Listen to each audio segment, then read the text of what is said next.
Hi, I'm Garrett Parker. I'm a freelance filmmaker, member of the Seattle-based rock and roll band Pickwick, and producer of the podcast From the Green Room. And I'm here to review the NETGEAR ReadyNAS file storage system.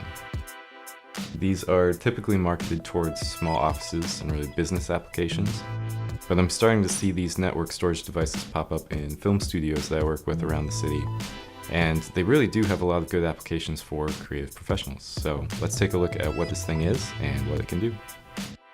The ReadyNAS system is a RAID-enabled storage device that can be accessed over a local network or over the internet. If you're not familiar with RAID systems, they're basically a collection of hard drives that has the ability to recover lost information if one of the drives goes down. One of my favorite things about this system right off the bat was that it comes set up in a RAID 5 configuration and doesn't require you to have the technical knowledge to set it up. The ReadyNAS has two 10 gigabit Ethernet ports, 3 USB ports, an eSATA port, and it comes with a Bluetooth adapter. You can access it over a local Wi-Fi network, but if you want to get the fastest transfer speeds, you'll want to connect your workstation with an Ethernet cable. The easiest way to access the ReadyNAS remotely is through a web browser. NETGEAR's ReadyCloud allows you to set up a secure account that will let you log into your ReadyNAS from any computer.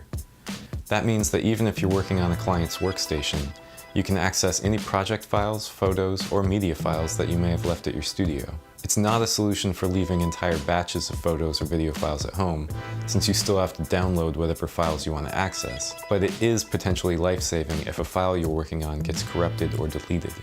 For my purposes, I've mostly been using this as an archive system for all my footage and podcast episodes, but I'm starting to transition to using it as an active working drive as well.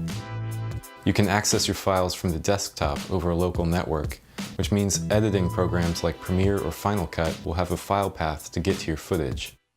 I've also been using it as a way to simplify the process of uploading a rendered video and sharing it with a client. I can share a folder on my ReadyNAS and then render videos straight into it.